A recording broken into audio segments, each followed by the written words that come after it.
You're watching South Asia Newsline, and here are the top stories we are tracking for you on Friday, 12th of June. India marks 1 year since deadly Air India plane crash. Jaishankar defends India's Russian oil purchases, calls out West. And UN condemns US strike on Indian ship that killed 3.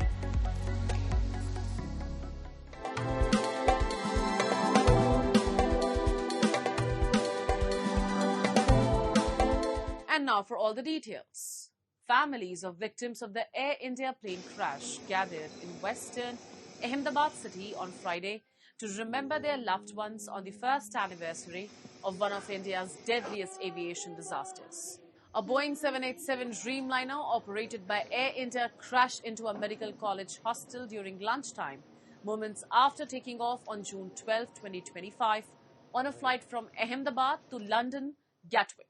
British High Commissioner to India, Lindy Cameron, joined bereaved families at the event where mourners observed a minute of silence and offered prayers before a memorial dedicated to the victims.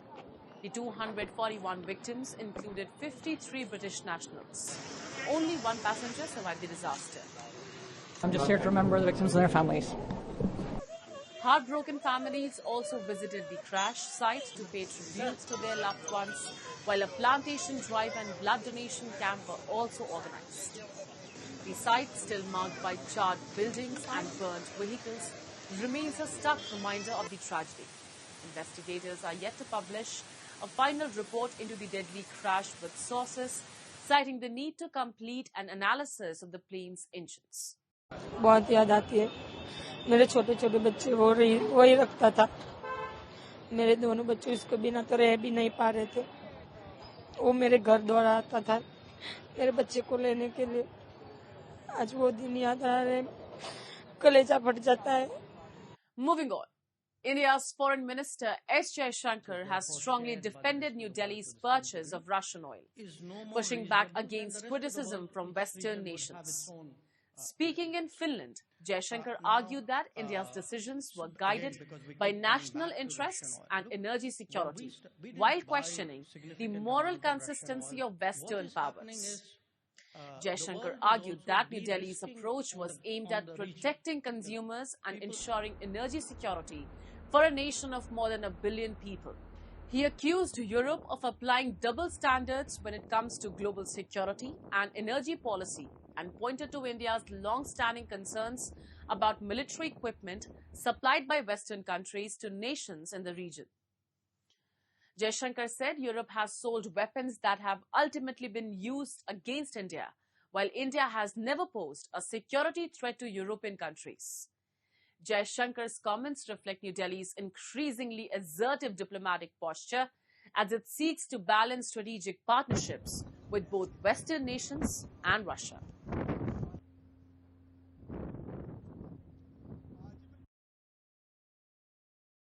I buy oil. I buy oil based on cost and availability. So at that point of time, much of the oil available on the market was Russian because Europeans were essentially buying up the Middle East oil, which was our traditional supply. So circumstances pushed us in a certain direction. UN Secretary-General Antonio Guterres has condemned the US attack on a Palau-flagged oil tanker off the coast of Oman that killed 3 Indian seafarers. His spokesperson, Stephen Dujarric, has said the UN fully supports the strong condemnation issued by the International Maritime Organization, which described the US strike as unacceptable and called for the protection of seafarers, civilian shipping, and freedom of navigation. The attack comes amid heightened tensions in the Gulf following Iran's closure of the Strait of Hormuz and the US blockade of Iranian ports. India has termed the strike on commercial shipping deeply worrisome and lodged a strong protest with Washington. The issue is also expected to feature during Prime Minister Narendra Modi's meeting with US President Donald Trump on the sidelines of the G7 summit next year.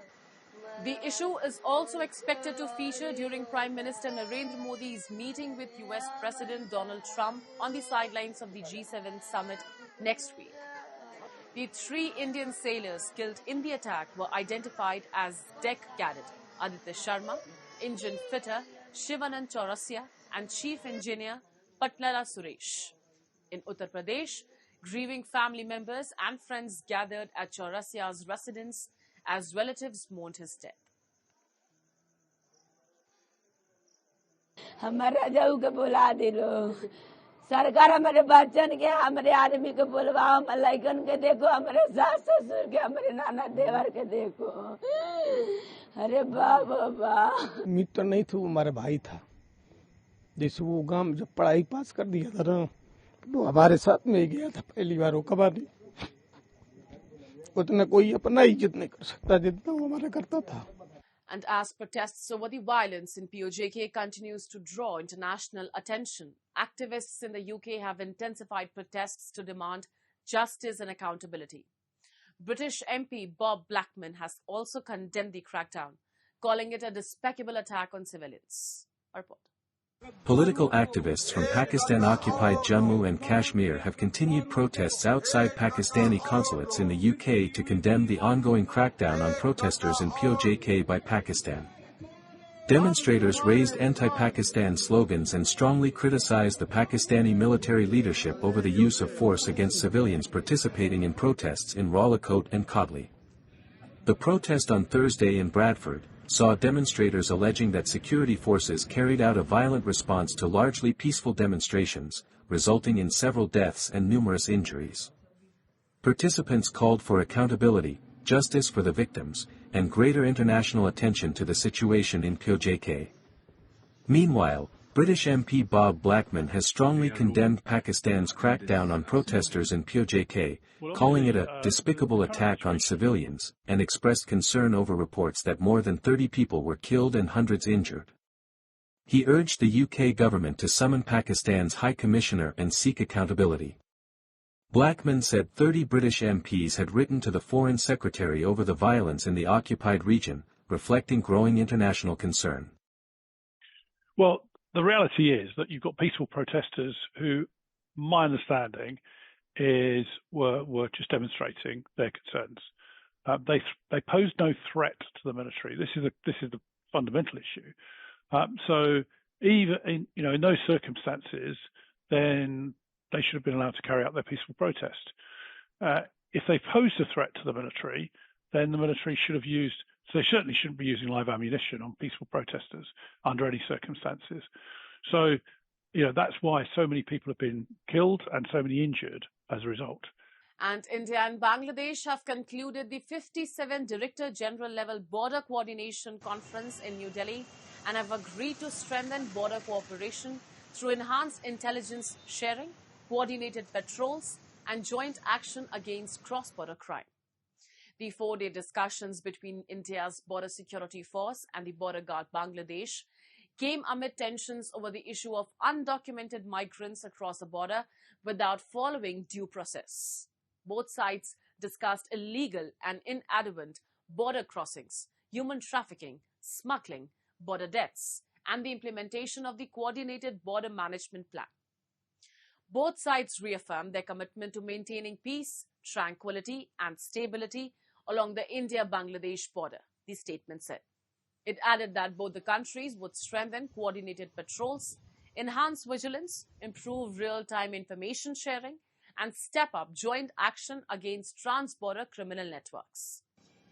Bangladesh has increased patrols, intelligence operations, and drone surveillance along the frontier, while in India's West Bengal, the ruling BJP has sought verification of over 2,860 suspected Bangladeshi nationals living in India without documentation. The top border officials will next meet in Dhaka in November. In the hills of eastern Nepal, Rudraaksh, revered by Hindus and Buddhists alike, is transforming lives and generating millions of dollars for local farmers. But as demand from China rises, concerns are growing over the use of chemicals. Take a look. Bhojpur district in eastern Nepal has earned a new identity, the country's Rudraaksh capital. These sacred seeds are driving a booming international trade. Farmer and trader Ashok Karki, at his orchard, has spent more than 3 decades cultivating Rudraaksh trees. Ashok says, the business has changed dramatically. A rapidly expanding Chinese market has transformed the economics of Rudraaksh cultivation. अब यो natural दाना अलिक काँडे काँडे दानाहरूलाई अलिक त्यसको जातहरूलाई hormonal औषधि हान्ने हो फुलमै जस्तै फुलमा भन्दा नि कोपिलादेखि नै यसको 3-4 पटकको प्रोसेस हुन्छ त्यसलाई हेरेर हान्ने त्यो हानिसकेपछि चाहिँ दानाको बडी स्ट्रक्चर अलिक खदिलो बलियो भरिलो हेर्न राम्रो भएकोले गर्दा त्यो दानाहरू चाहिँ अत्यधिक 100% नै चाइना जान्छ. The growing Chinese demand has also altered farming practices. According to traders, buyers increasingly favor larger, more visually attractive beads. To meet that demand, some farmers use plant growth regulators to enhance the appearance of the seeds. The mayor argues that plant growth regulators are commonly used in agriculture and can be safe when applied correctly. However, Karki warns that excessive use could damage both the trees and future harvests. अब खास गरेर यो त्यो chemicals भन्दा पनि fertiliser हो त्यो खास गरेर यहाँ मैले लगाएको चाहिँ साथीहरुले हेर्दाखेरि त्यो चाहिँ पीजीआर भन्छ प्लान्ट ग्रोथ रेगुलेटर जुन चाहिँ अरु फलफुलमा पनि लाउन सकिन्छ र लाइरहेका हुन्छन् जस्तै तपाईको चाइनाबाट आउने स्याउ भन्नु इन्डियाबाट आउने जति पनि फलफुल छन् त्यसमा पीजीआर को प्रयोग गरेको हुन्छ फर्टिलाइजर माइक्रोन्युट्रिएन्ट फर्टिलाइजर हो त्यो. Rudraaksh beads hold deep religious significance in Hindu tradition, where they are believed to be linked to the tears of Lord Shiva. For many Indian buyers, authenticity remains critical. The impact of such farming practices is reflected in the prices. Common 5-faced Rudraaksh seeds that once sold for just a few rupees now fetch significantly higher rates. Rare multi-faced varieties can command hundreds of thousands, and in some cases millions, of Nepali rupees. Local officials estimate that Rudraaksh exports generate roughly 100 crore rupees annually for the municipality. That's all in tonight's edition. We will see you same time next week. Have a great weekend.